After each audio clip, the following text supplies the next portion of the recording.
Oh. Hey, we're live. There's no intro this time.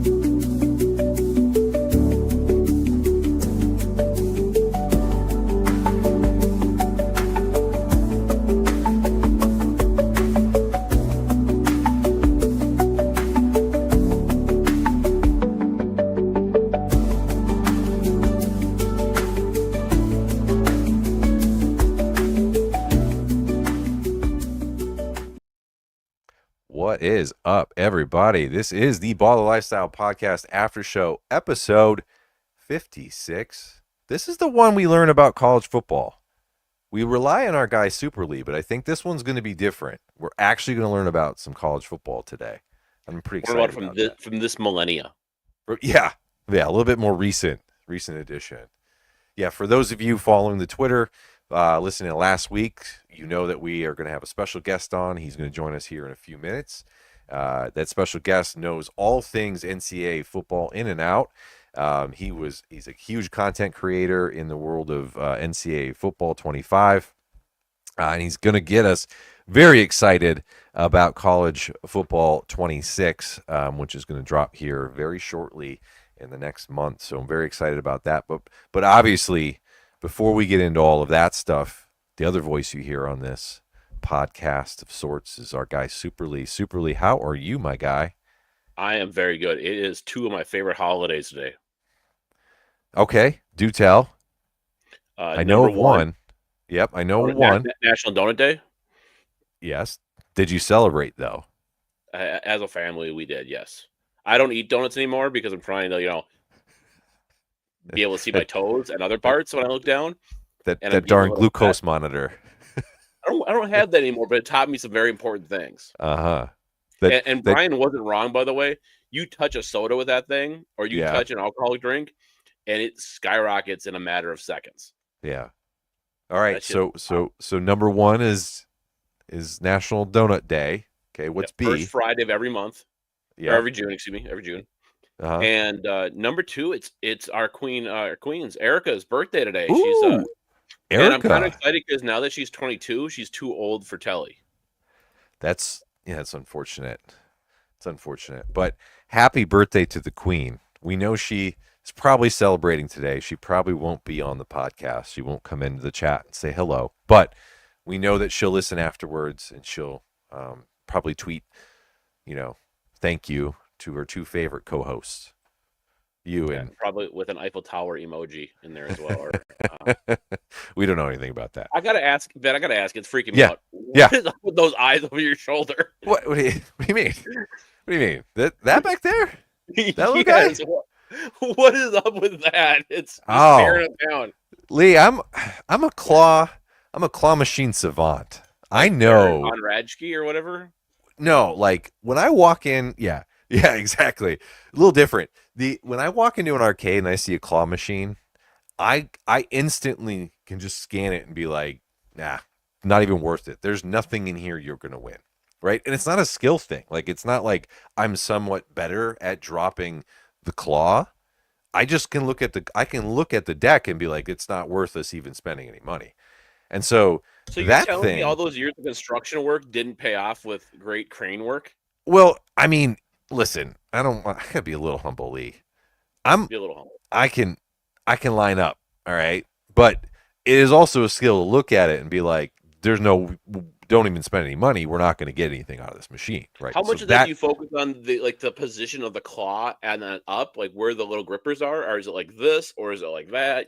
So, well, yeah. So there's some challenge in knowing the machine too, because some of the machines spin the hooks as they go down, right? And that's that can kind of throw up your plan pretty quickly. Yeah. But the thing you have to do, and this is a little secret, this is inside claw machines here. This is the extra stuff that people don't pay for, but they get anyway. What you have to do is when you get it to your position, stop. Let the claw come to rest. Don't be swinging it as it goes down. That's not going to work out in your favor. Take your time, right? Be patient. You got to be patient. You got to get lined up and let it sit and then hit your button.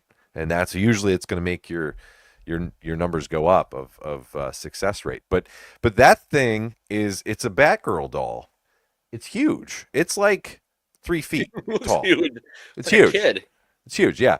So I didn't want it. I just knew I could win it.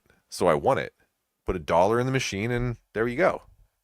So it sits back here and my kids probably like use it as a wrestling doll. Like they beat the hell out of it. I So like that. I'm gonna leave Seems it a there little like since it domestic abuse, though, if you're beating the hell out of Batgirl. It's okay. It's all right. It's got just stuffing. It's just stuffing. It's like back in the 80s they had those wrestling dolls where you might have had one. You had to have one, Lee. I know you did. I had the Hogan one. Yeah. Macho Man, Ultimate Warrior. Yeah. So those that's basically what it is. Yeah. I like it. Yeah. But I mean, you have to have something like that too, because you know after many years of going to arcades with your kids, I'm sure you have something like that. Yeah, so I lean heavily on my my stats degree, and I can usually walk through an arcade, and especially the ones where there's like ticket machines, things you can win tickets or to turn in for prizes. And I have the ability to generally figure out which game has the highest payout rate. And I usually can get absurd numbers of tickets in a short period of time. There you go. Recently, I was at a Chuck E. Cheese, and I pulled something like 5,500 tickets in an hour, which got me the GI Joe Lego set I wanted, and then I was able to give the other 2,500 to a mom with 2 kids. So like, here, get the kids something nice. Meet me in the parking lot in 5 minutes. SuperLee. That's so kind of you. I'm a nice guy. What can I say? Nice guy. Well, yeah. So there's some hidden talents, people don't know about, but I feel like the biggest thing you have to do with the claw machine is just know when it's don't even put $1 in it, just walk away, right? You have to know that. Well, so like for me, what I always find the best game is, and it's not every place, but if you see this game, you squat on this game, especially if it's a place where you pay by time, not by play credit. Does that make sense? Yeah. There's a needle that spins around, Uh-huh. and you like stop it at a certain point, and it inflates a balloon. Right. If you find that game, you squat on it, and you just load it up with like 10, 15 credits at a time, and just get in the rhythm of stopping it on the same spot. Uh-huh. Even if you just barely miss, you're gonna be okay. You're still gonna make your tickets.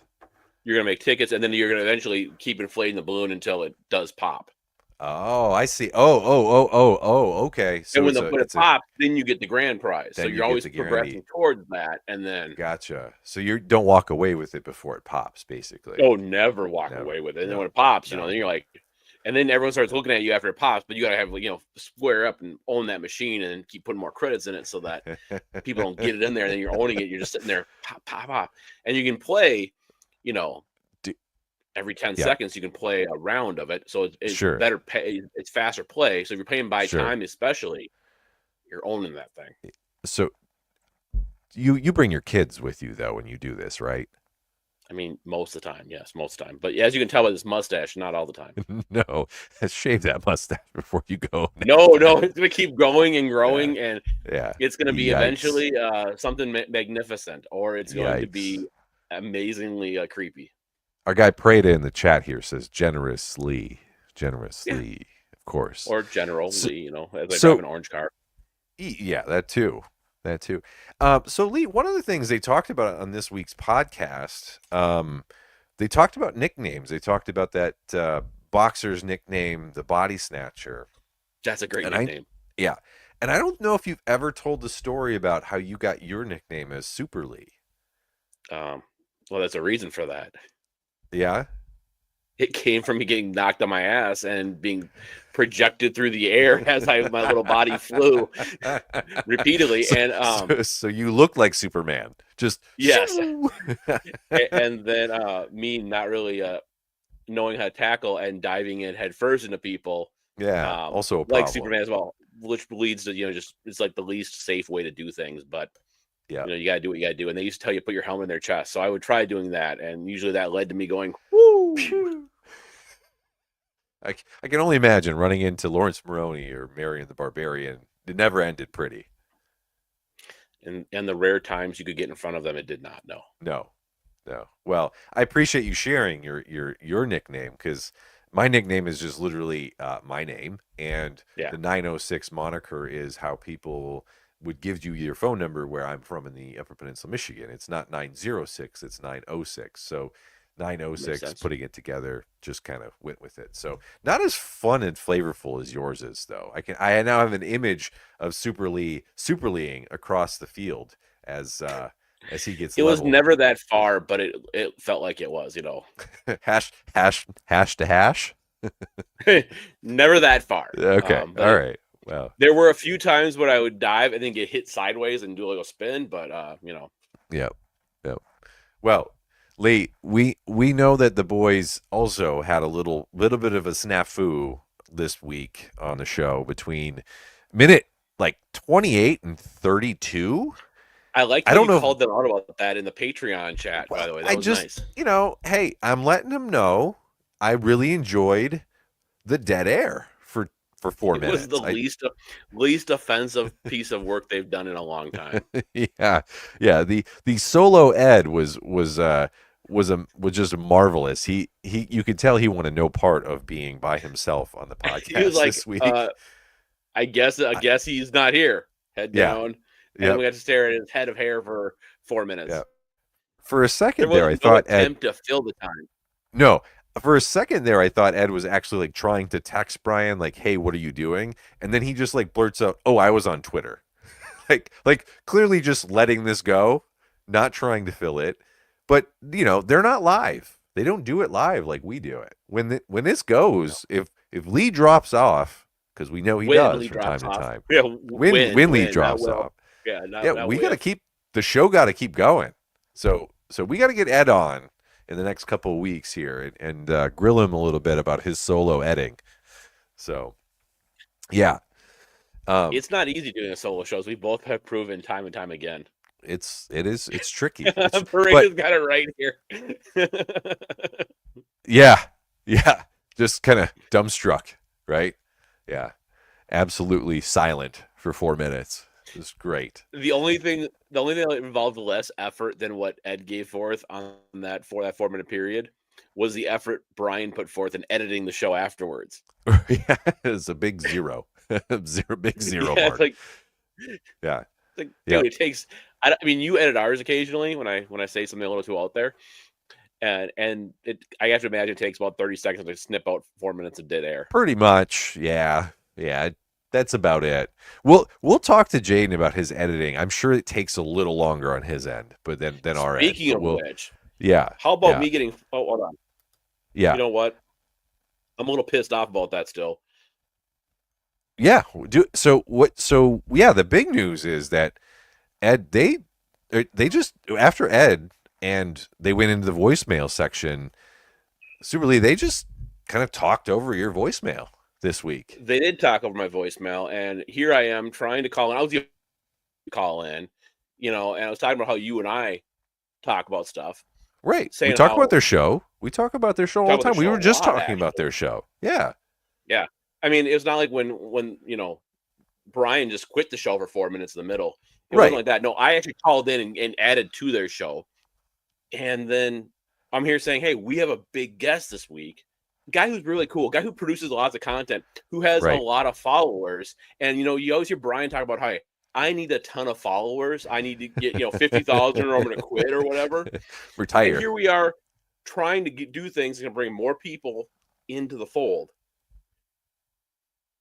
And they just start talking over about 1980s video games and Pong or whatever the hell it was. Mike, well, they were talking about college football games. They were talking about the original. That's before you were alive. Yeah.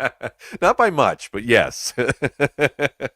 Yeah. Well, Lee, it's great that you have such a venue here on this show to talk. I get a little bit of respect, at least, and you get a little bit of respect. Not much from our media manager who forgets you all the time and everything. How about the fact we have a media manager and they can't find anyone to actually produce the thing? What I actually was afraid of at one point, was that you know how Charles Gurley Jr. called in a week ago and asked Brian some tough questions. Well, we all know what happened when he lost the silverware. Yeah. I was afraid in this rendition he lost his router and it went down for 4 minutes and it just got stolen in the middle of the show. Yeah. Or he didn't pay the bill and it just took a walk, eh? Yeah. Exactly. Yeah. Well, I know we there's other things from this week's show I'm sure to talk about, but that's not what this week's show is going to be about. We did a little speed run of last episode of the Baller Lifestyle for those of you out there. That's maybe new listeners to the show. We typically spend a little bit more time talking about the Baller Lifestyle. However, this week we have a guest, and as Lee alluded to, he tried his darndest to get that voicemail out there for Brian and Ed to consume as part of the Baller Lifestyle. But we have a guest with us here today.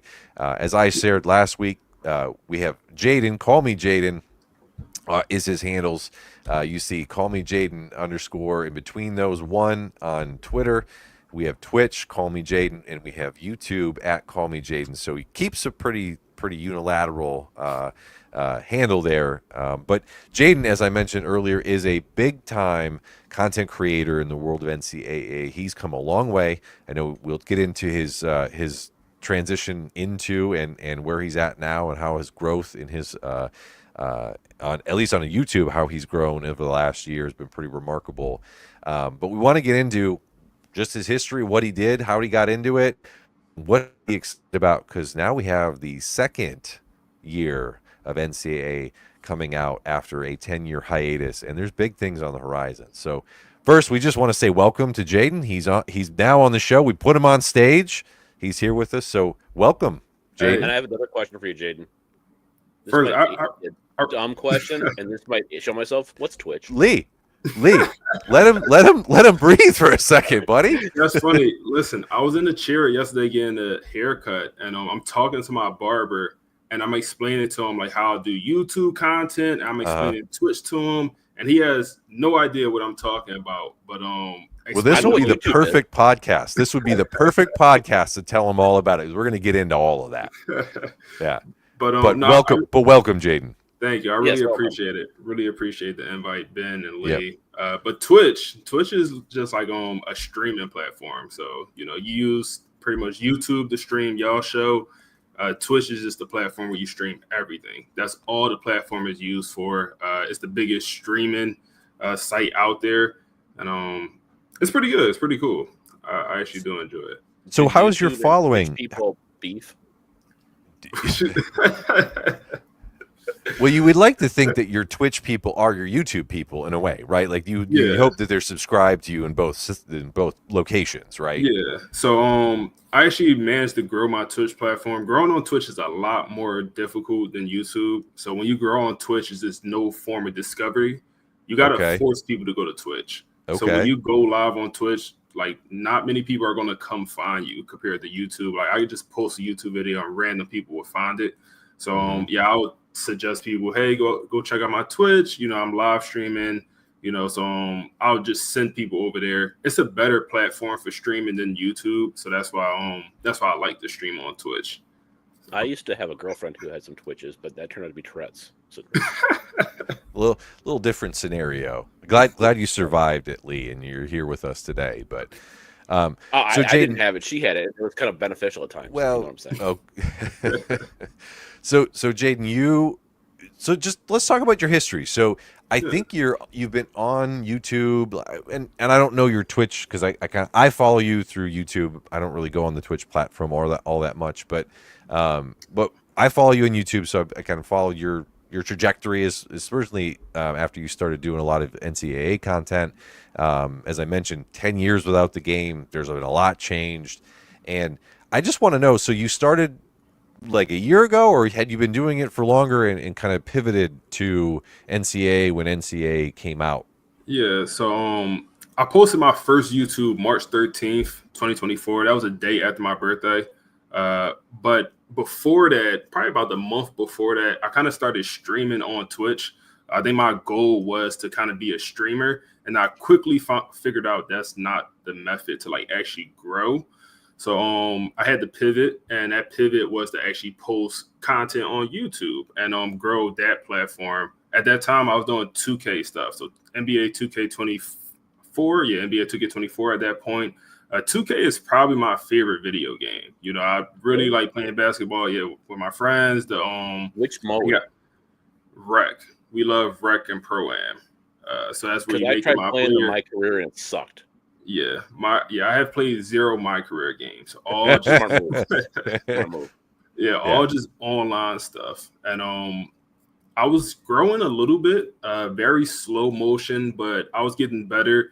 And one thing I figured out that helped me grow was it was like 2 type of content I was making. I classify as like entertainment content, and then that wasn't really getting many views. And then I started doing information content, like teaching people stuff about the game, because that's the value I was bringing them. So as soon as I started doing that with 2K, started growing a little bit.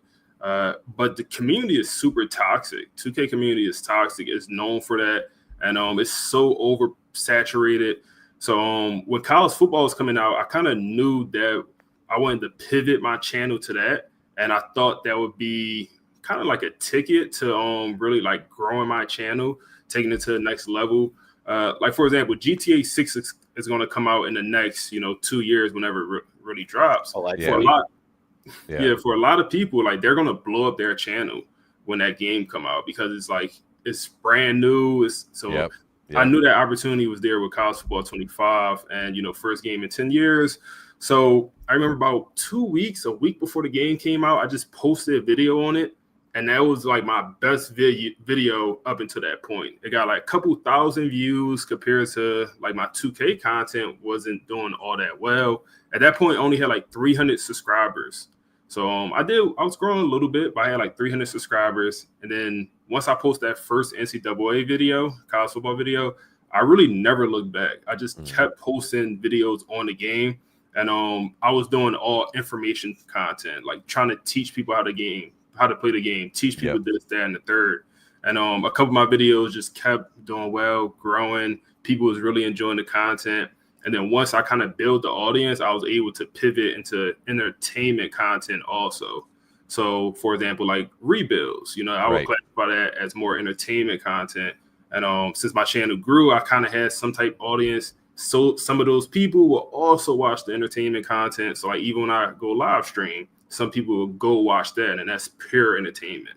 So I really just never looked back. I just kept posting NCAA. Yep. And, my goal when I first started was to post 3 days a week for 6 months, and just to see if I could grow. Yeah. And once I started posting NCAA and my channel just skyrocket, I started posting every day. Yeah. Holy buckets. I started posting every day, and I was like, if I can do it, I'm gonna keep doing it. And so literally over the past year at this point, since I started posting NCAA content, I probably average a video a day, because it was some days I posted 2 videos. The most I ever did was 3 videos in a day, and just dedicating a significant amount of time to like growing my channel, because I feel like this is the most important point to grow. Yep. I commend you for posting daily. Is gotta be just to find something of like importance to post about, right? Like I know like it takes time to figure out the game, and certainly doing informational content. That's how I found your as I subscribed to you. I was like, that's how I found you, because I was like, there's things like I'm just like, what about this or what about that? And I was like, oh, dude, this dude's talking about the game. He's answering some questions I have, just as I've been getting into playing it after 10 years. I'm like, this is awesome to kind of learn from somebody who's putting a lot more work into this than I am, and I can get some tips and tricks about. And the rebuilds and stuff are just fun because you kind of, then I can think about, oh, I tweak some stuff on mine because I watched some of yours. Like, so the information has been super helpful for me, but it's impressive that you've been able to pump out all that content, because that's a lot of content to do it daily, to find something new to tweak or to comment on. 100%. Like some days it's challenging. Like it's challenging to post every day. Some days some weeks I get into a really good groove where I'm posting or I'm making the video that's going to go out tomorrow. I'm making it today. Yeah. And that's when that's why I'm best. But right now I'm not in that groove because, got to catch up. But it's very challenging. And it's been times where I overlap content. And I remember people in the comments called me out like, hey, you posted a video similar to this. And I'm like, yeah, you're right. Okay, next time. Whoops. Does it ever feel like work then? You're playing, you're playing a game, but does it ever feel like it becomes a job though? And does that mean it's now you're not doing it as when I play the game, I'm doing it to get away from the world and get away from work. That is your work. So, and I know, we all have the jobs outside of this stuff, but now you're piling on, and what normally is a release now is just more stress in a way. 100%. I remember one of my friends said, like, hey, let's go play NCAA, or college football, play me head to head. And I was like, I'm be honest, I'm not in the state to play the game for fun.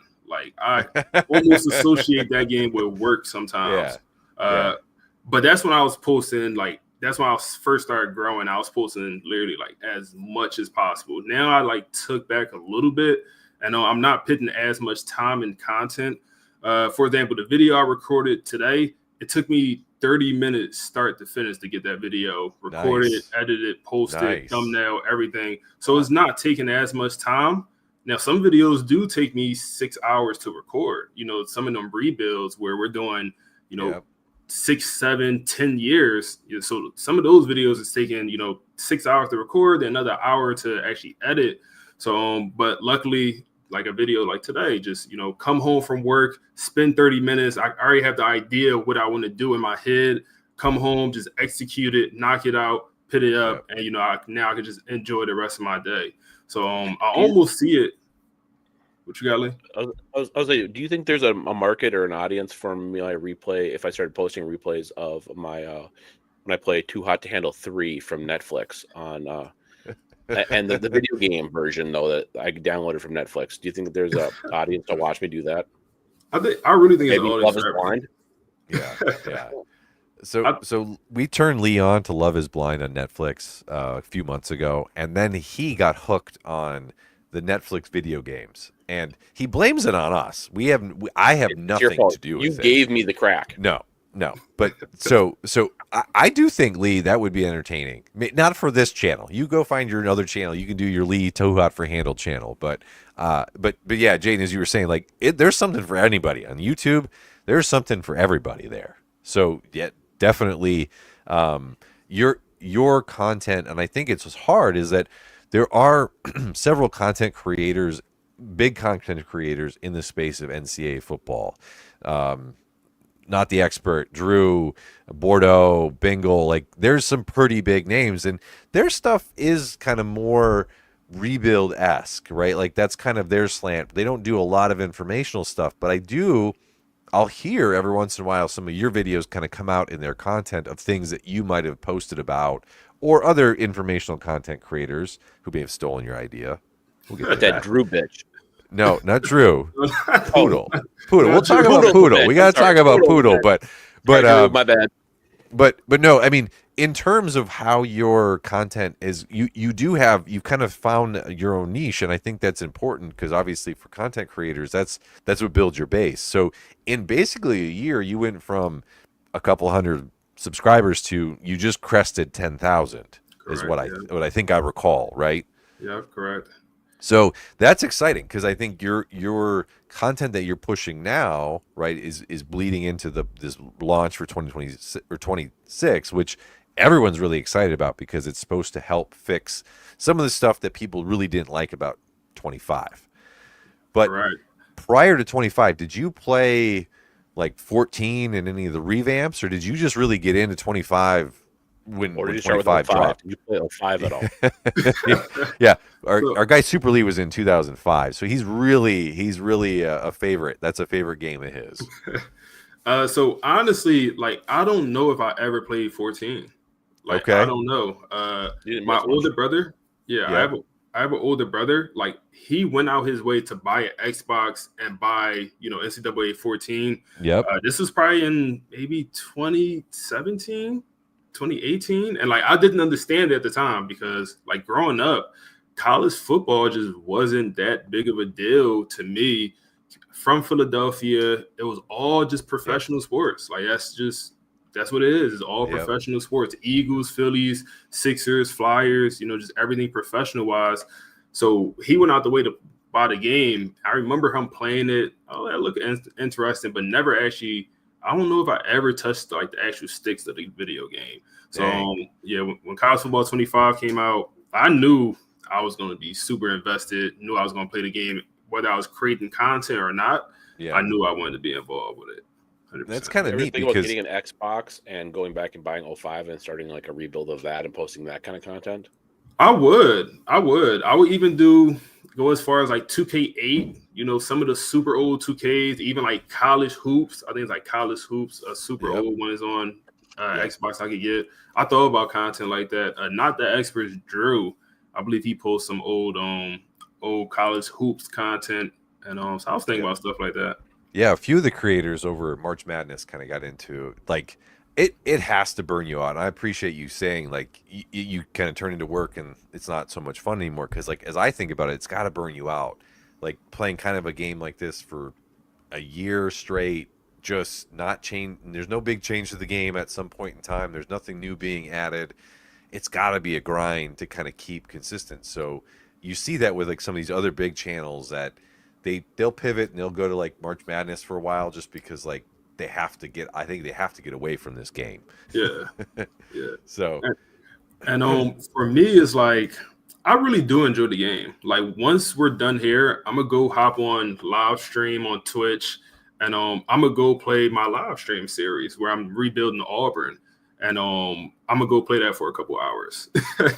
But point you're is, trying to outdo Saban. Trying to outdo Saban. You got to crush Saban. Yeah, and we're not looking too good right now. To be honest, we're 6 years in, 7 years in, we got one natty.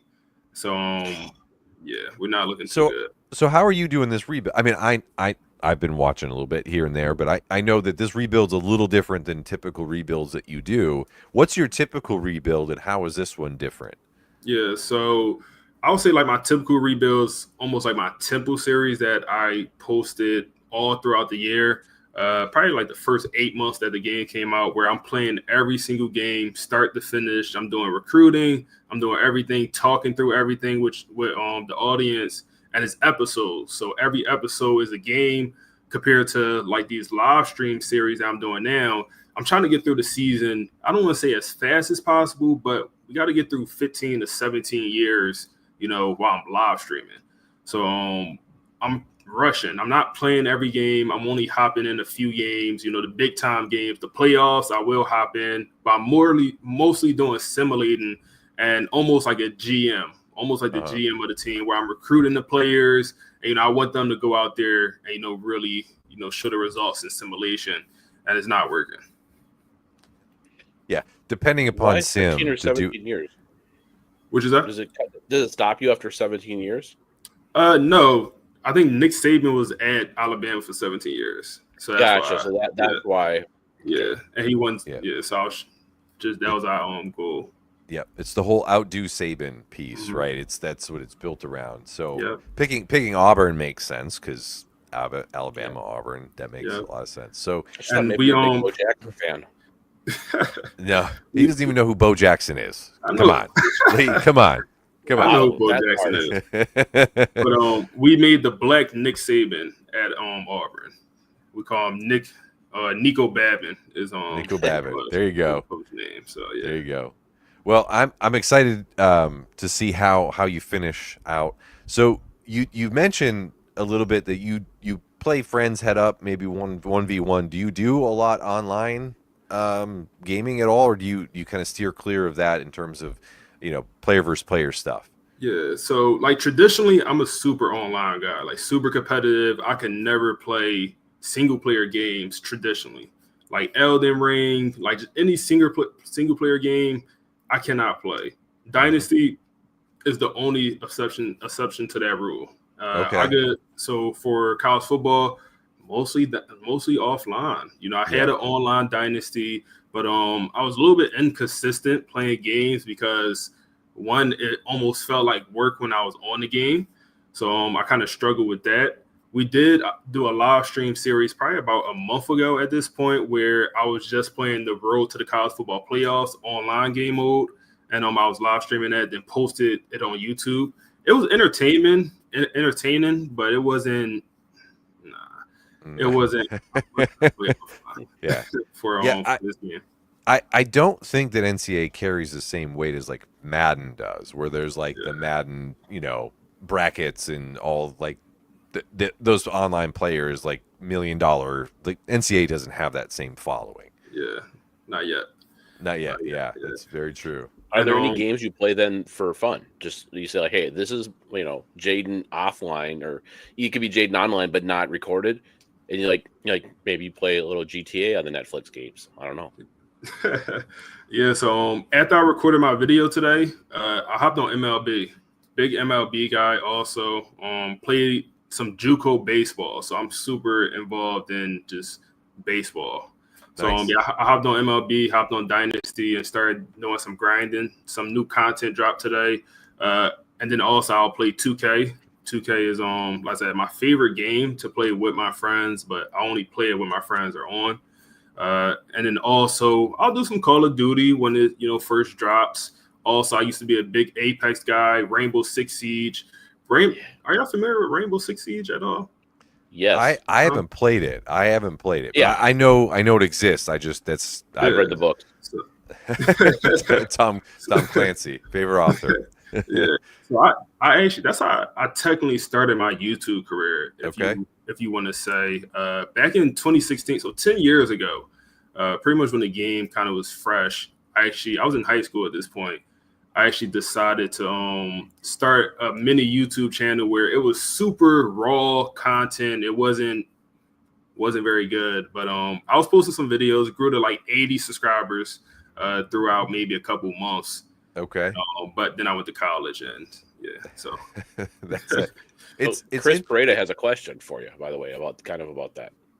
Gaming or real life, which college football teams do you hate? Right. Hate. I don't know if I hate a college football team. And have you ever met Wisconsin?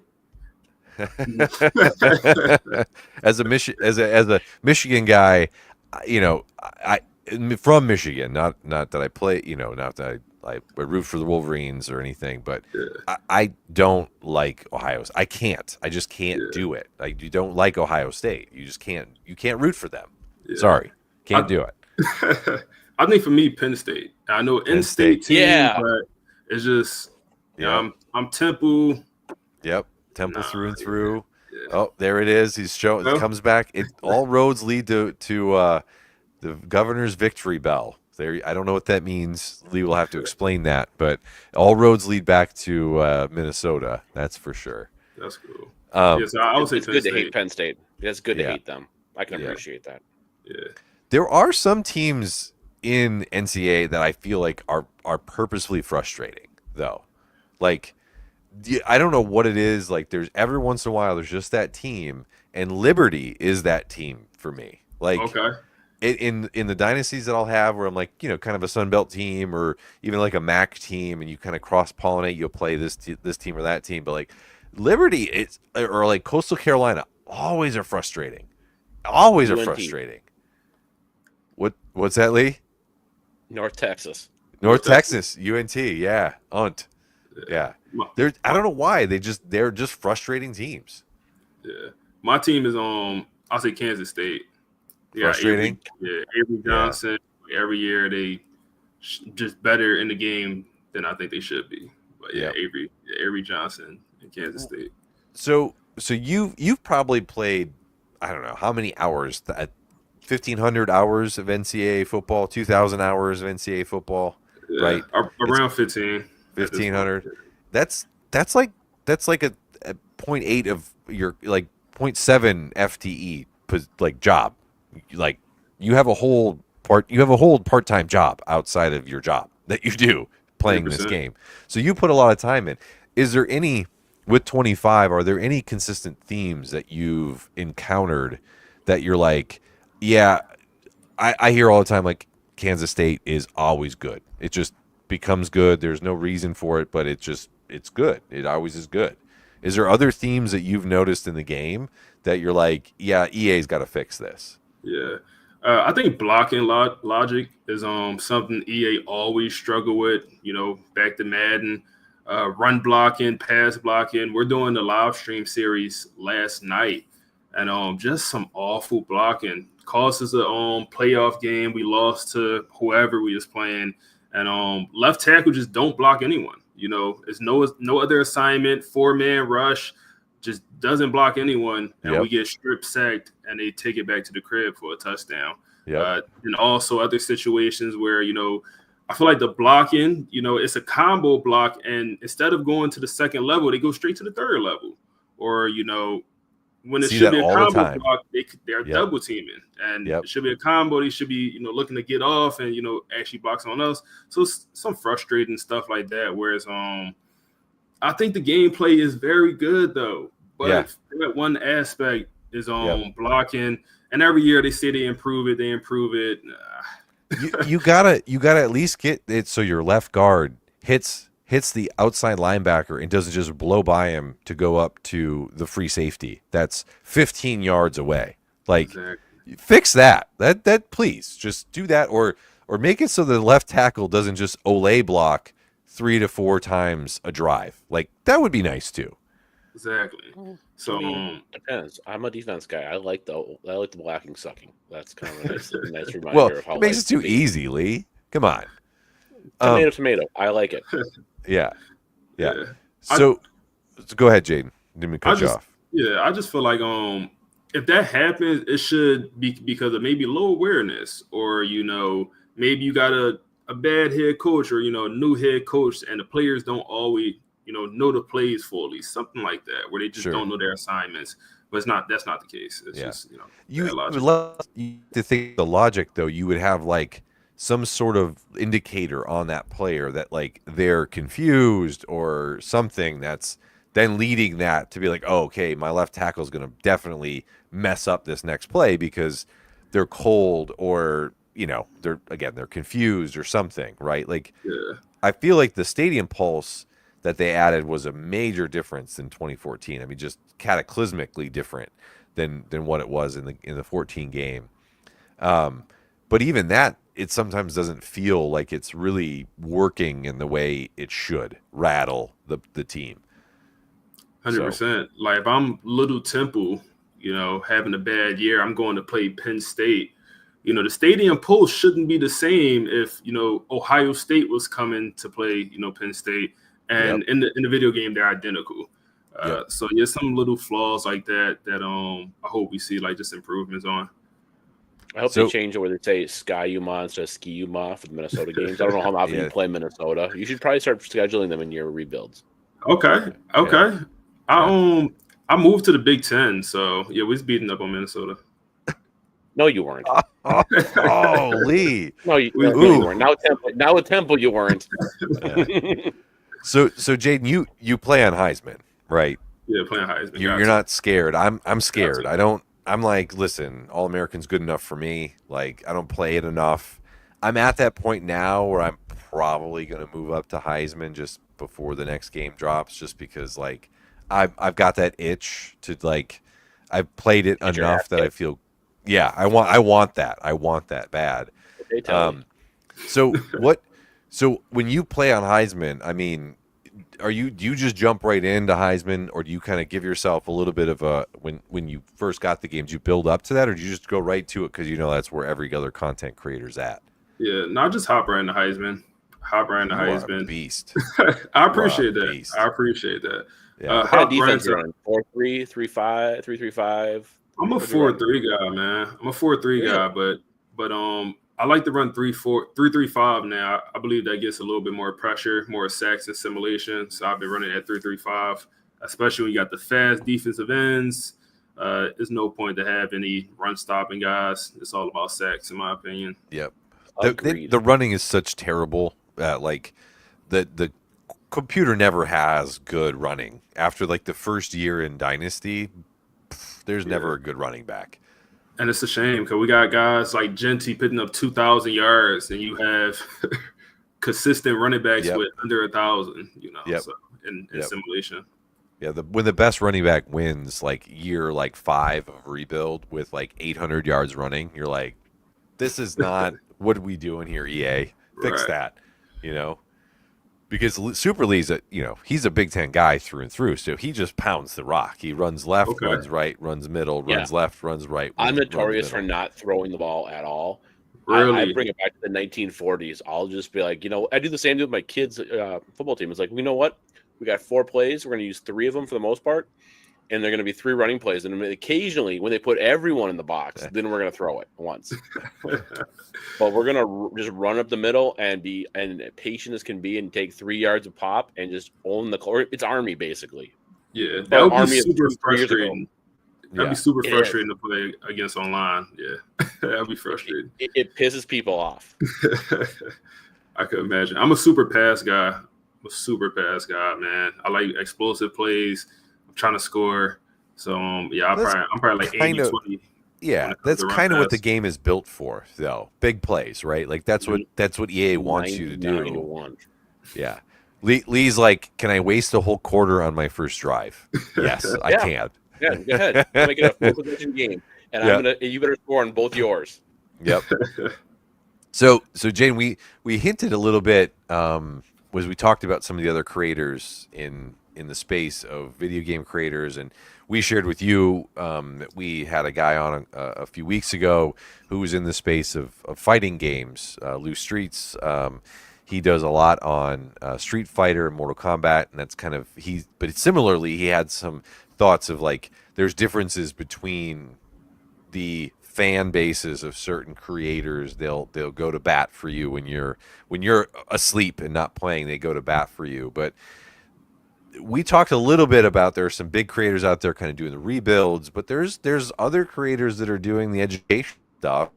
So have you gotten into a situation where your fan base is going at other fan bases, or have you run into that in the creator world?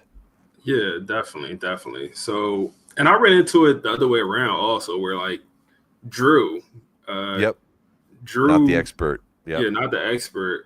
On Twitter, someone asked him a question, and he pointed that person in my direction, like, "Hey, I don't make content like that. Go check out Jaden." Nice. So kind of just gave me a shout out. So it happened both ways. He's the good guy. Drew's a good guy. Sorry about earlier comments. I was misspoken. But I just remember one day, I'm posting my content, super consistent every day. That's really was the thing I wanted to set me apart once I, broke into the college football, content world, was like be more consistent than everyone else, outwork everyone else. So someone commented my video. I remember I'm at work, I'm on my phone, and the comment instantly pop up, and it's like, "Hey Jaden, you're doing good when bigger creators are stealing your content." So I respond within a minute. Cause I'm on my phone, I see it. I'm like, who the hell stole my content? So I respond within a minute, and he responds back, and I search this person up, and I'm like, wow. I posted like super similar title, thumbnail different, but super similar title. Watch a little bit of the video, and it's pretty much what I covered in my video. And so that like started a back and forth where someone else under that comment was like, Jaden steals this guy content all the time. And now, some of my people going back, so it just led for I'm watching. All I asked was who. Right. And I'm kind of just watching it. And this is my first time being introduced to this person. And listen, we are going to be your shield from now on. When we see this, we come to bat for Jaden. You're our guy in this space. We're to defend you, okay? So we won't call it out. Yeah, just leave Minnesota alone. Don't beat up on Minnesota. But when it comes to this, I would like to think it's got to be hard though when the game only has so much to give. Like in terms of information, at some point in time, like I said, it kind of stops evolving, right? But there's new ways to figure out the game. So what's incredible is like you are crushing things and figuring things out, or you're putting in the time to kind of like do wild things, like you're all offensive lineman rebuild. Yeah. Like what would possess you? What would possess a normal person to play a game like that? But I'm sure that actually helped you figure something out somewhere to provide some information to us out here that we would have never figured out unless you did break the game quote-unquote break the game like that. Or did you run my offense with all offensive linemen, which would actually work decently well? You should watch that rebuild, by the way. That was probably one of the funniest things is like, you have, the characters are 6'6", 6'7", 300 pounds running wide, flies and stuff. Hysterical. But go ahead, Jaden. Yeah, running. Yeah, slow motion. Yeah. But go ahead, Jaden. Yeah. Like 100%, like just doing experiments like that. Also, I did a quarterback only rebuild. I think that one was like the most telling because I had to only recruit quarterbacks and I had to move them to O-line, D-line, every single position. And that told me that height and weight don't matter for O-line or D-line. It don't matter. Which is wild because in 14, that's how you actually got your quarterback drafted as long as they were over 6'3". Like that was a trigger it was a trigger in NCAA 14. Your quarterback didn't matter how good they were. If they were 6 foot tall, never got drafted. Never. Right. Well, look at that bitch Russell Wilson. He should never have got drafted. Yeah, if he wouldn't have played at Wisconsin, he never would have.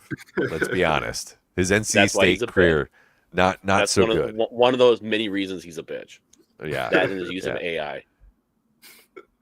So you figured.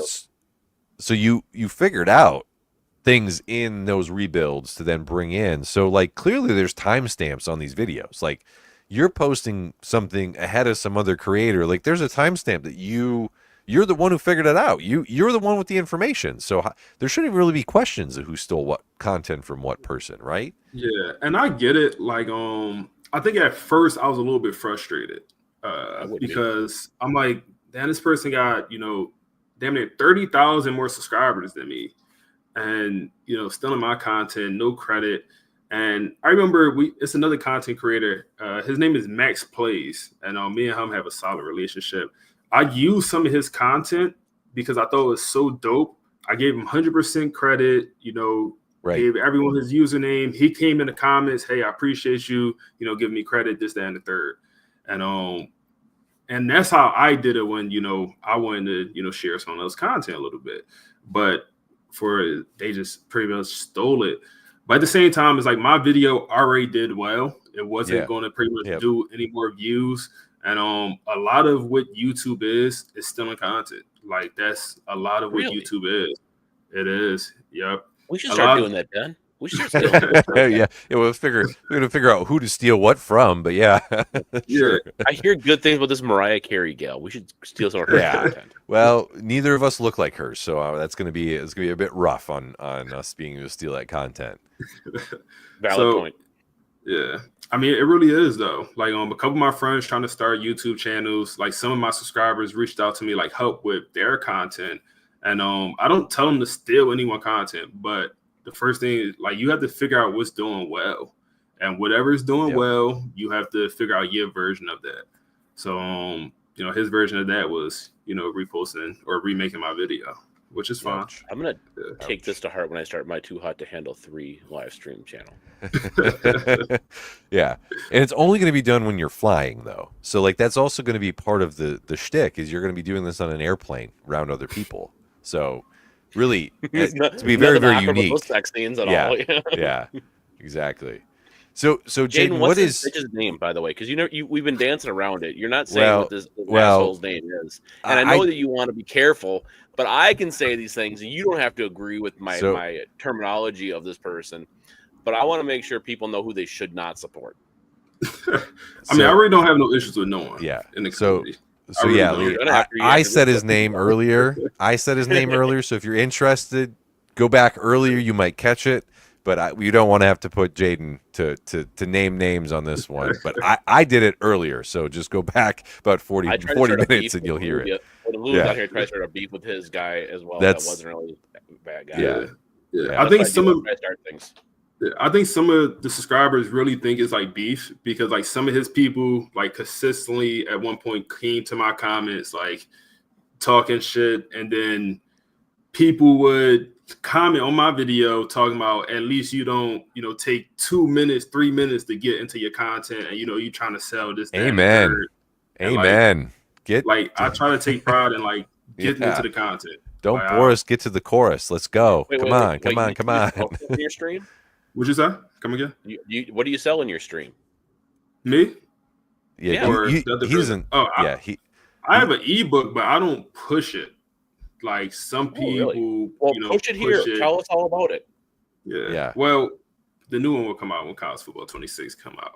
But we'll push it again when that comes out. Yeah, where can they find your ebook currently? It's on Stan Store. Call me Jaden. Okay. Yeah, Stan Store. Call me Jaden. Yeah. Perfect. But you think I should some people ebook on Too Hot to Handle 3, or is that a waste of my time right now? Do it, Lee. I'd love to see it. I'd love to see it. You're already a known author, SuperLee. That's true. I did write a book earlier.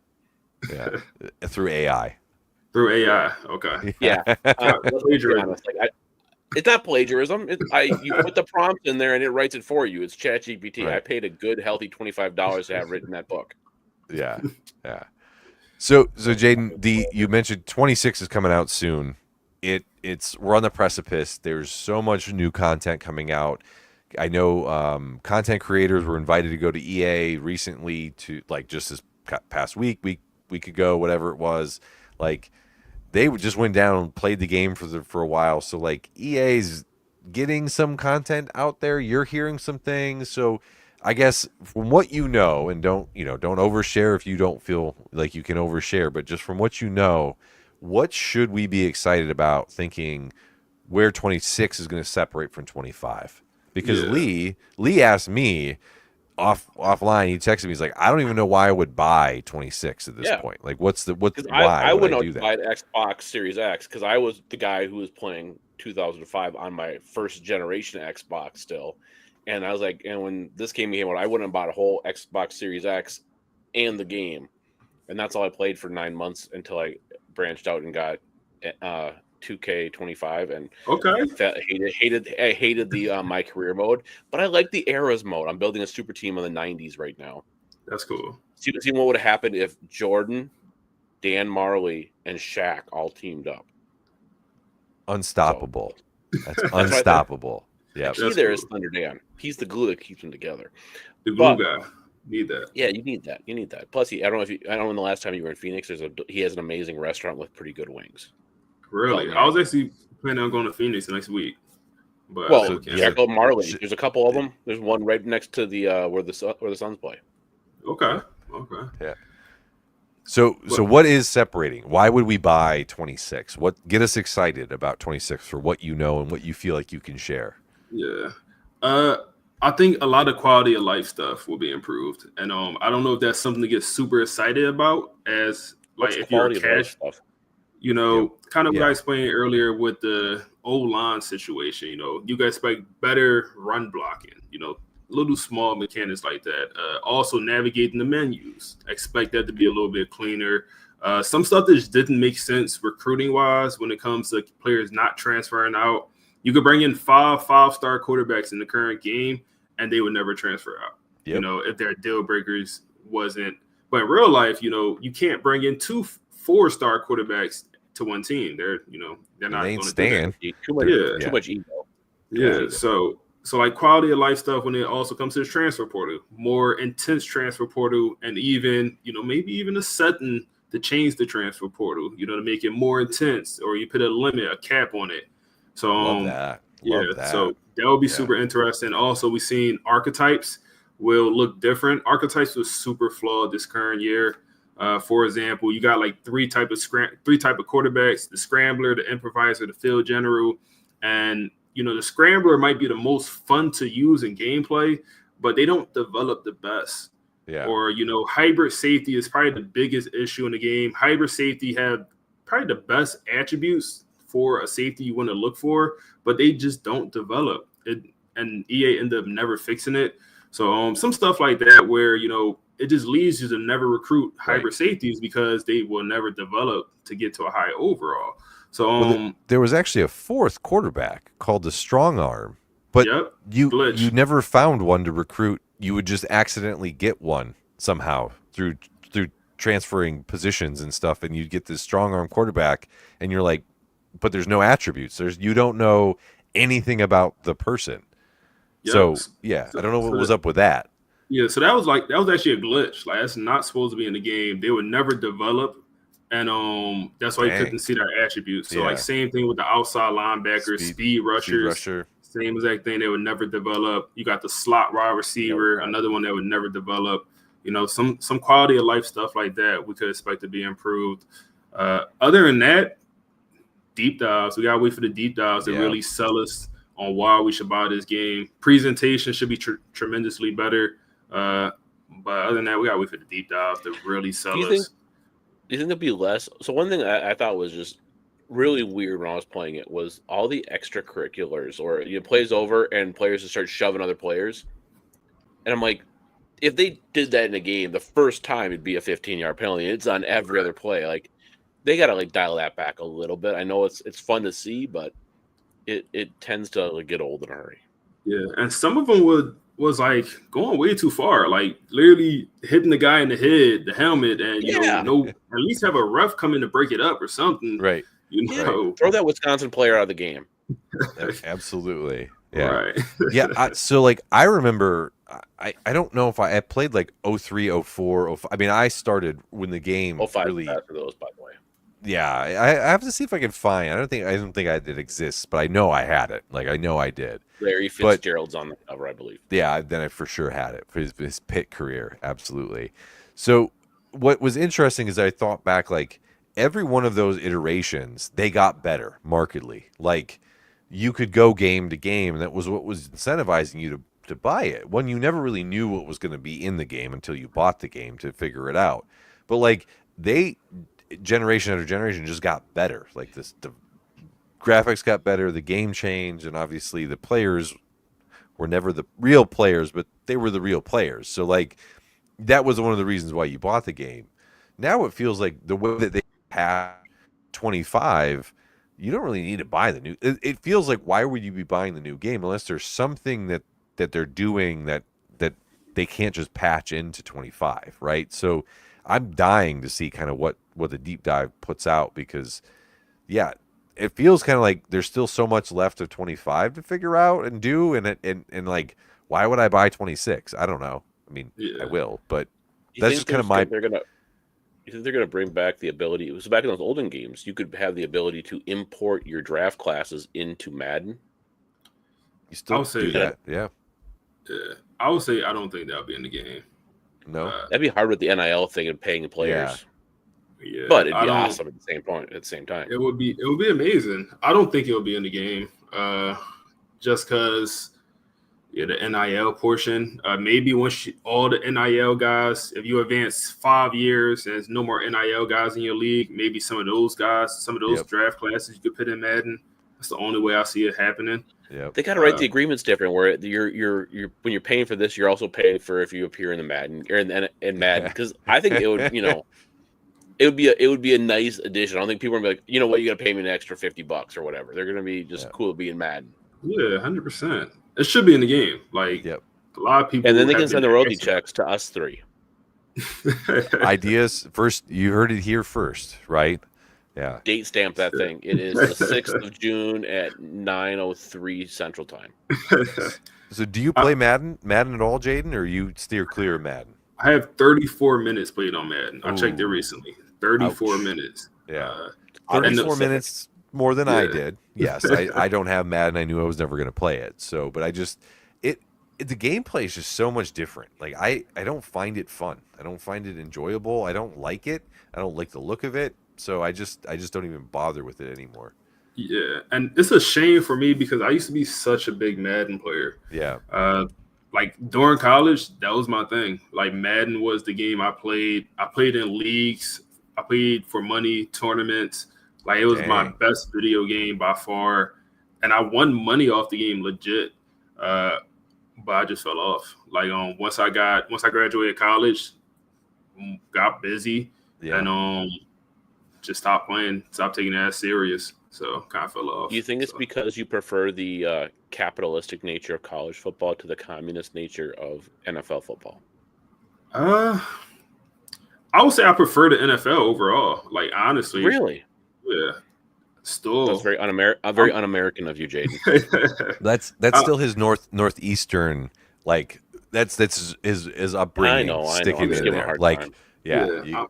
But I'm transitioning more towards college football, especially because like I work at LSU in athletics. I'm on the field during game day. You know, I'm super involved. You know, I'm keeping up with our recruiting. Like, all of that just leads to me. Like now, I have to be, you know, more involved in college football. I know what's going on.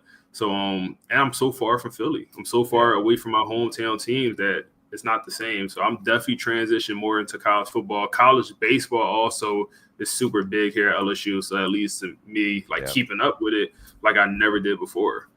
And gymnastics too. Gymnastics, women's basketball, everything. Yeah. LSU, I mean, is where it's at right now. I mean, they're winning. They're winning everywhere. Like it's in the last 10 years, they've been a damn good school. So, you know, Joe Burrow, thank you 2019. Like that year, that school, was amazing what they did. But hey, Jaden, when Minnesota and LSU meet in the playoffs, we're getting together having a beer, okay? Okay, let's do it. Let's do it. So we have to be on the lookout for you when we see on Sports Center or something like that. We got to be combing the sidelines when they're playing to find you in this upcoming year. Is what I'm hearing. 100%. I'm everywhere on game day, from the sideline to outside the stadium to the press box. You know, my role is I'm just everywhere. You're just doing it. That's I'm in one spot in row 1 during this game. I pop down. It's not a pretty good seat though. Oh, it's good seats. It's good seats. Damn good seats. Yeah. So Jaden, where do you want to go with what's your goal with YouTube? And you sounds like you wanted to be consistent, you wanted to be pushing content, you wanted to do kind of this informational, educational stuff. That's kind of where you find still some fun with it, do the rebuilds and things. But what's your overall goal? What do you want to do with I don't know, streams? Like, what do you want to do? Yeah. That's a tough question for me. Super tough question. I'm super grateful for everything, like YouTube wise. The reason it's a tough question because I love my current job. Yeah. I love what I do for hard not to love being at LSU on game day, I'm sure. Like it's gotta be hard. Real hard. But I really do. But like there's times where, I work in operations. So my sport is soccer and football. Mm-hmm. And both What's seasons. What's the soccer you speak of? But both my sports, soccer and football. So both seasons literally going at the same time. Yeah. And also college football, the video game is out. So that's when I'm most busy. I know it might not answer your question, but it's like I want to take YouTube as serious as possible. I want to grow as much as possible. And I want to grow to the point where I could do it full time if I wanted to. Yeah. And I think I'm on pace. Like some months, obviously a lot better than others when it comes to like just making money. Also, like viewership, growth. So long term, I want to. So my first year I got 10,000. This next year I want to try to get 30,000. I want to double it. But just grind as much as possible and just see what can happen. I'm also trying to expand my content, do more than just college football because it's super niche. And to grow on YouTube, you got to start off niche, but as you grow, you want to expand. So I'm also trying to do just college football content where I'm just talking about the sport and not just the video game. So I posted some videos like that. Some videos have done poor. Some videos have actually done pretty well, over 1,000 views. Like I consider that like when I'm just face cam and talking about college football as a sport. So enjoy that a lot. Also, like with the live streaming, also that's another form of, making content and also growing, but repurposing that content and putting it on TikTok, YouTube Shorts, Instagram, and growing that way as well. So really just trying to take advantage of the opportunity, grow as much as possible. And, I don't want to say go full time, but like, cause I really do see myself having a very good career in sports and, maybe trying to become an athletic director in the sports route. Yeah. And I wouldn't want to cut that whole option out by taking YouTube full time. So it puts me in a weird situation, to be honest with you. Yeah. Because like like I said, this upcoming season, it's like the game will come out and then we hop into my busiest time of the entire year. And I can't prioritize content the time where I need to prioritize content. So really puts me in a tough spot and really leads to me working an insane amount of hours, because some weeks I'm gonna work 60 hours at LSU.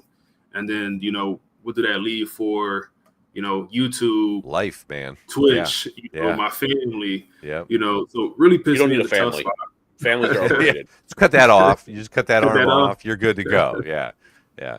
No, I mean, you are, as you mentioned, you are at that like make break point of, I think the YouTube like up, right? You're going to hit kind of that algorithm and start pacing upwards when you kind of crest these milestone numbers.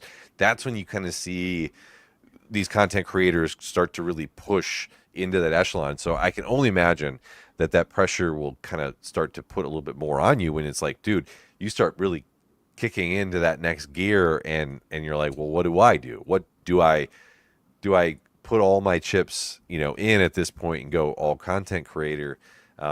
Which I mean, I commend you. You've got a follower in me, and I know Lee, you got followers, and I'm sure that this group now, as we've got you out there, they're going to go in and subscribe. That's what we do. We support those that come on this show. So, but I hope that, for you go after the career. If you do ASU stuff, though, he wants ASU stuff. Drew, our guy Anti-Slayer, Drew, he's out with family right now. Otherwise, he'd have been blowing up the chat. I know this conversation was one that he'd be definitely in on. But yeah, he is ASU through and through. So this year, when the Sun Devils were making their run, he still needs to get a foot tattoo. That was a little bet that he had with his wife about them making the playoffs. And they lucked into the playoffs this year. We're just waiting for him to get his foot tattoo. Yeah, he has a foot fetish too, so that's kind of like it's kind of weird. Yeah, the foot tattoo and the fetish kind of lined up pretty well for him. But it's exciting to see you grow. I mean, I think when I stumbled into your content about just the information, certainly was kind of probably south of 2,000 subscribers at that time. Yeah. I just happened to be a good video, and I was like, dang, this guy's he's helped me out, figure out a couple things. I'll just, I'm gonna subscribe and just kind of go with it. And as you put more out there, it's just been something that's been fun to follow. And, I've always wondered, when you start riding that wave of making and saying, well, when do I break off and go, this is full time for me now? I know that YouTube has recently changed some stuff with their algorithm too, where that kind of puts people, I know bigger channels are starting to feel the pressure of 40, 60% of their revenues gone that they would have otherwise had been consistent last year. So that's a lot of stress to put your chips into something where you don't really hold the cards on the how you're going to make the money piece. You could put all the content out you want. YouTube could still say, no, we're not going to push your content. 100%. That being said, we had record revenues last year. Record. Okay. Yeah. There we go. Record. Same. But we've only had 56 weekly episodes. That tells you what we're trying to be. So is that part of your thought process? Just do I do this? If I don't, have you seen that too? Just in your kind of full year of this, that you've seen some changes where you're like, I don't understand why, but here we are. Yeah. So I'm super invested. I do so much research about YouTube, how to continue to grow. For example, I don't listen to no music. When I drive to work, whatever, I'm just listening. I'm learning about content creation. Podcast? We do podcasts. We're doing audiobooks. What are we doing? Audiobooks. So when I'm at work, it's all audiobooks. So right now I'm on a Robert Greene book. It's all audiobooks at work. But when I'm driving, and also sometimes when I'm at work, it's all just YouTube growth content, or how to grow social media, whatever, how to edit a thumbnail, how to edit a video, just all putting all my effort to growing the YouTube, but also the Twitch. So that's a big thing for me. So I just don't have to rely on YouTube, because the Twitch portion, if I'm ever able to grow to where I want to be, if I ever got 10,000 followers on Twitch, that's massively different than 10,000 followers on YouTube.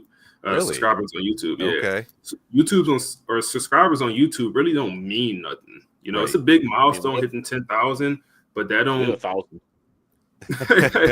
but you're right, because it's views, right? Like that's where YouTube is different. Yeah, it's how much you hitting out banger content. And for me, click through rate. Are y'all familiar with click through rate? Yeah, it's just like click, click, click, click, done. Yep.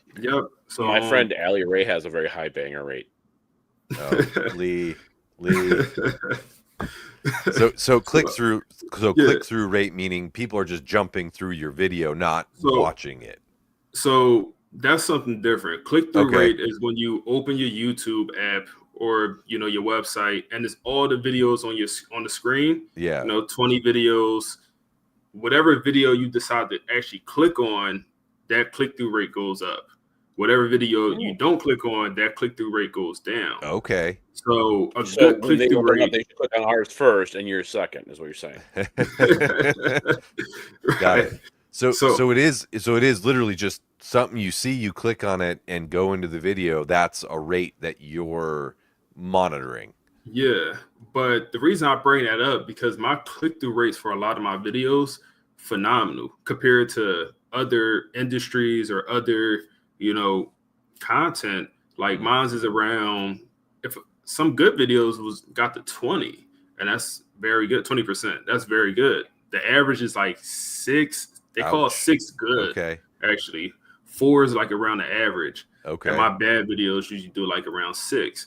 But the point is, the reason I bring that up is like the total audience that my content could reach is not that big compared to other niches, other industries.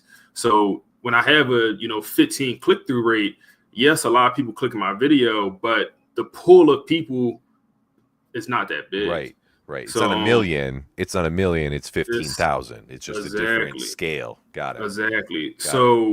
But if I'm ever able to transition into more of an entertainment content creator, that's where you see, not the expert, some of those other content creators that do, rebuilds. They purely do entertainment content, and those videos get a crazy amount of views. That's when, I'm really, getting into a better spot on YouTube.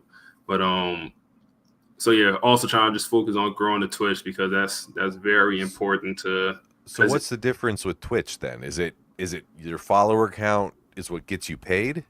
So it don't get you paid, but Twitch is no. So for example, on YouTube, if someone doesn't follow you or subscribe to you, you could pop up on their feed every single time. On Twitch, that's not the case. Okay. They have to be following you for you to consistently pop up on their feed. That's the only way that you're going to pop up on their feed. Okay. So there's just no discovery on Twitch. You got to push people over there.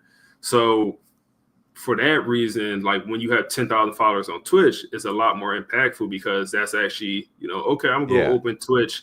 It's actually 10,000 people that might actually, go watch you live.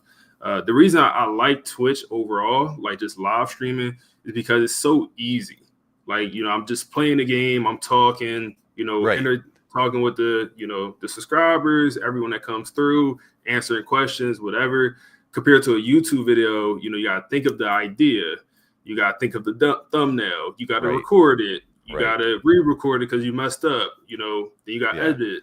Then you got to, go through, post it.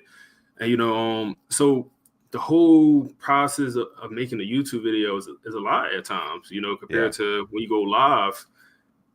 Once you set up all the behind the scenes stuff, you just, going live and playing the game, or, talking about whatever topic you're talking about on that live stream.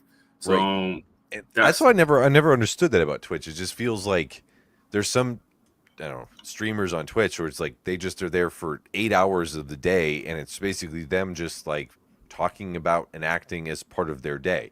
So I didn't understand how they make money. Like, I don't understand this world. Like, I get YouTube, it's about views and clicks and that sort of, but like, I didn't understand, because I would imagine there's pay to subscribe too on Twitch. Like, you have contributors, $5 a month or whatever it is, and that's a big part of Twitch, correct? Correct. So like, I'm live last night. So when I live stream, I'm going live on YouTube and Twitch at the same time, because there's no point not to for me. Like most of my audience is on YouTube.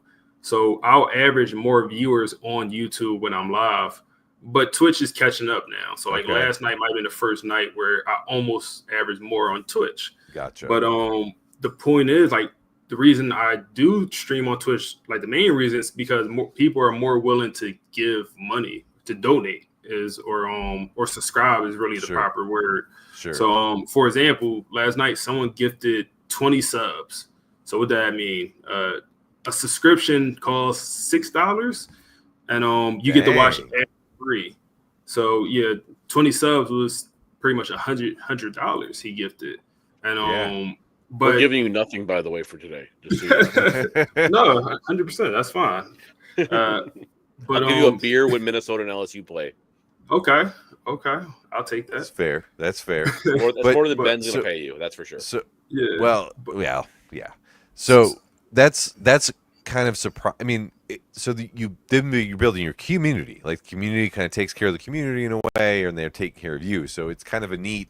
That's kind of a neat interaction then. Like that you're not relying on YouTube to like make sure they don't mess up your algorithm and dick you out of views. Essentially, Twitch is more of a one-to-one transaction with like your community. Yeah, and it's like I don't ask for anything. Like I don't ask for anything, but he pretty much said like, "Hey, I appreciate your content. Like, here's 20 subs." Sweet. But it helps like the rest of my rest of the people that's watching, because he's gifting them subs to the people that's watching. Yeah. So now 20 people get to watch ad free, including himself. Nice. So but Twitch is a lot more people willing to do that, like whether it's donate subs or just subscribe to your channel compared to YouTube. YouTube don't really do that. Like you could super chat, and I actually had someone super chat like $100 before, and before that like $5. Yeah, but that was like super random. But Twitch, people consistently subscribe, and you also make money off ads on Twitch as well. Okay. So but the only thing about ads is from Twitch to YouTube, the YouTube ads you could skip. Twitch, you got to sit there for the minute 20 seconds of ads. And, a lot of people going to click off. Okay, I got a minute 20 seconds of ads. I feel like I'm watching TV. I'm gonna click off. So that's what does lead to a lot of people actually subscribing. You got the emotes.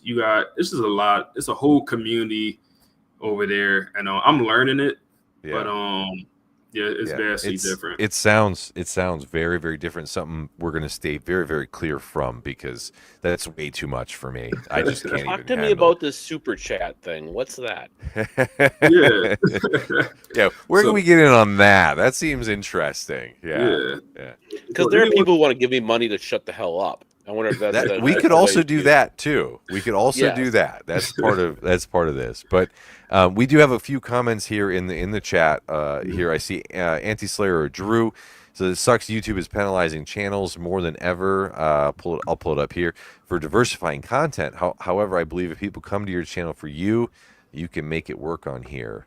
I can imagine if the algorithm sees your content at a certain time frame, and all of a sudden you make a really long video and people don't watch it as long, all of a sudden then you get penalized. That kind of stings. It's like, why the hell am I going to make this other content?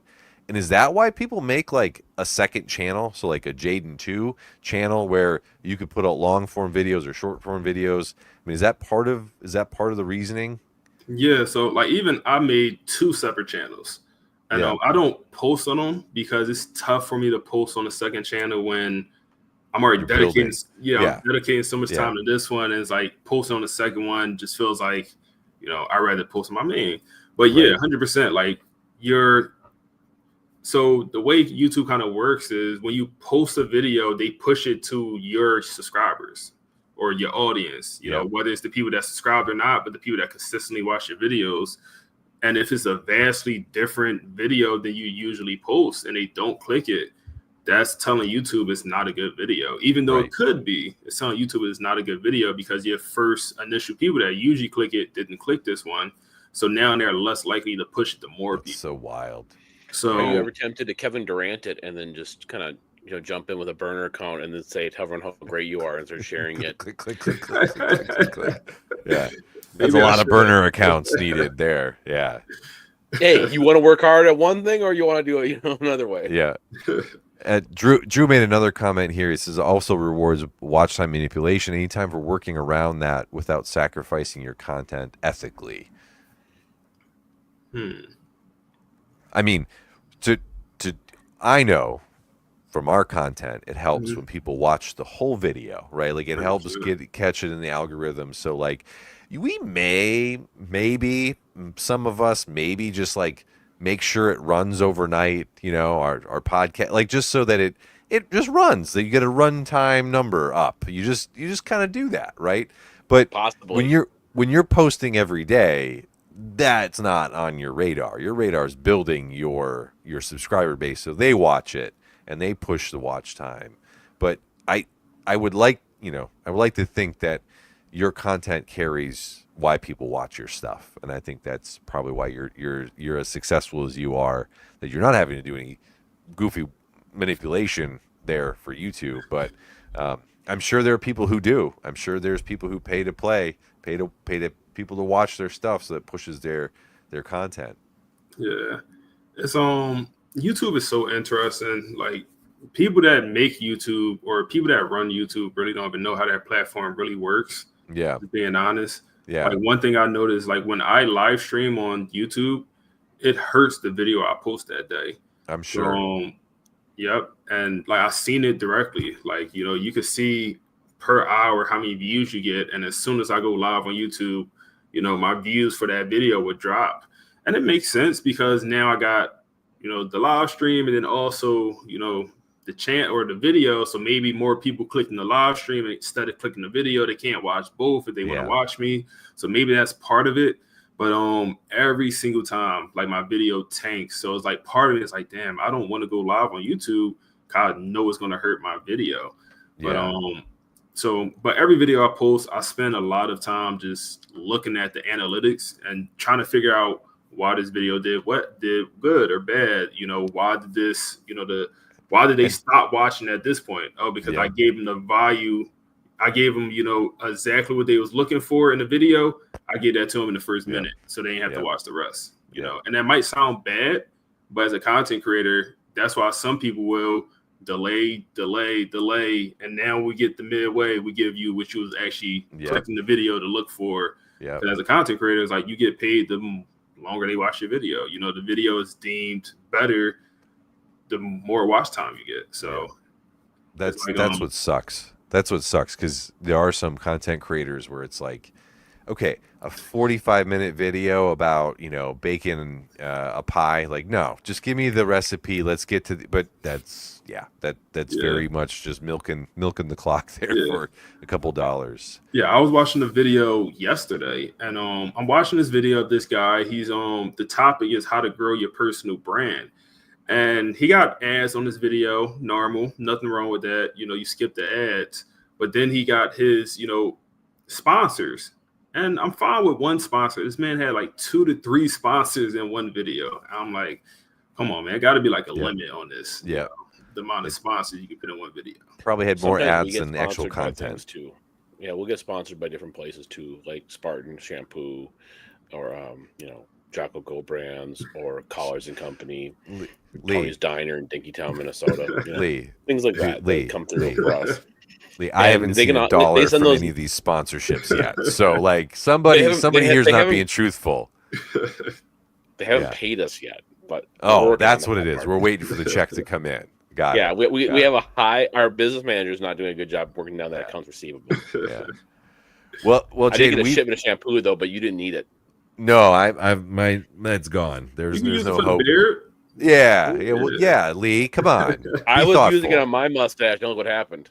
Yeah, you can keep it then. By the way, you can keep my shipment. Thanks. Well, Jaden, this was a lot of fun. I appreciate you coming on, talking about just your craft, getting to this point. I know you're going to pick up some subscribers from this. Hopefully, appreciate that. Those of you listening out there, live or afterwards. Hopefully you run over, you subscribe to Twitter, to YouTube. If you're on Twitch, go over there and subscribe. Jaden's content is, if you are a gamer, if you're interested in NCAA games, he does it. He knows what's going on. He figures things out. He will help you with your dynasty. He will help you have some fun in the game. If you're playing online or not, if you're playing online, listen to this guy because he's going to give you some tweaks on how to probably best your dynasties. So if you're playing for money and you're not listening to what Jaden's talking about on his what he's figuring out for you to be implementing in your dynasties, you're not going to win your dynasties. You're not going to win that money. So do yourself a favor. Give this man a follow. Watch his content. SuperLee's giving me the finger. Not that finger, No, but another finger. I had a thought now. This is dangerous. Jaden. What you got? Jaden, when you're playing online against someone, mm-hmm. and let's just say hypothetically it was like you're playing Tiger Woods golf. Okay. And one person's on, hard mode, and the other person's on easy mode with the putting lines. The guy in easy mode, they're trying to compete head to head. The guy in easy mode's a bitch, right? Yeah, cheating. Yeah. That clarifies that. That clarifies that for us. Thank you. Thank you. There's a little beef. Yeah, there was a little beef between two people who listen and participate in this world where things were just not quite fair there when they were playing head to head Tiger Woods golf. So glad you could clear that up for us. Appreciate that.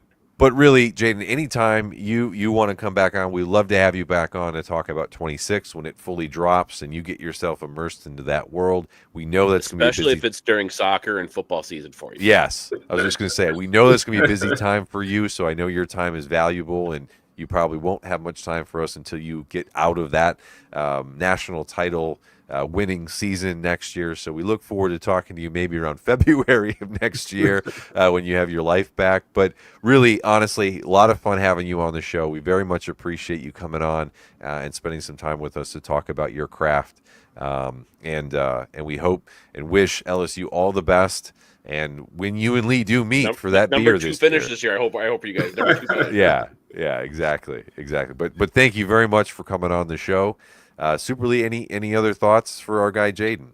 I want to reiterate what you said, and just so everyone knows, like we had a talk on, was it Wednesday? We kind of prep meet, and I had just such a blast talking to you then too.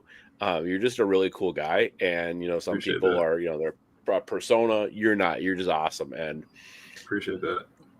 This was really enjoyable, and I really hope this is not the last time we talk because I'm looking forward to A, watching you blow up in a big way, and B, saying, hey, we were there to give him his first break in podcasting.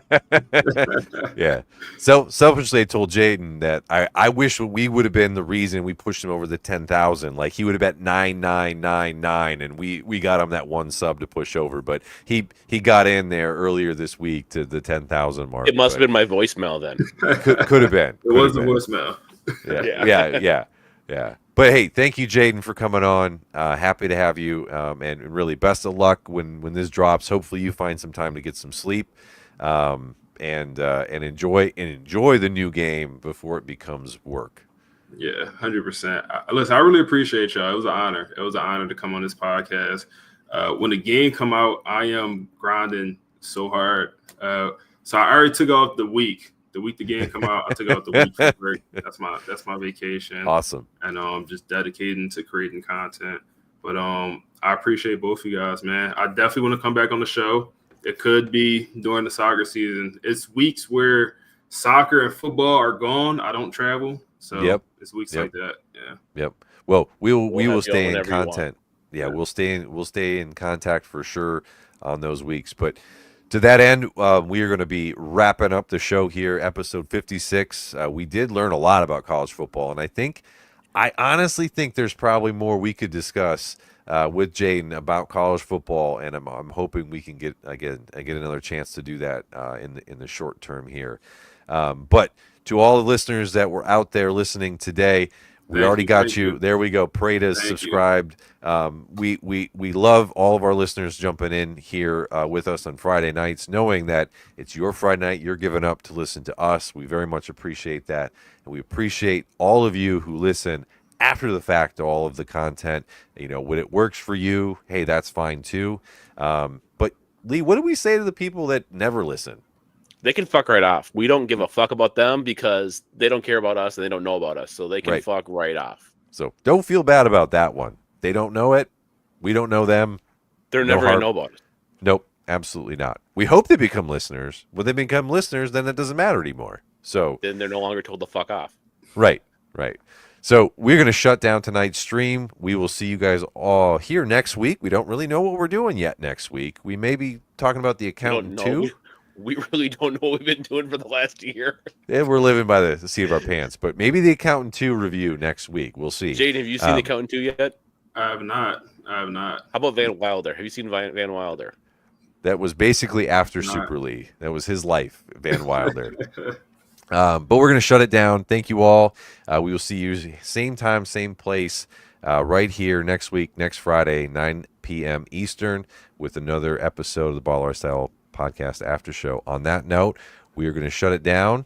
You all have a good one. Much love. Peace.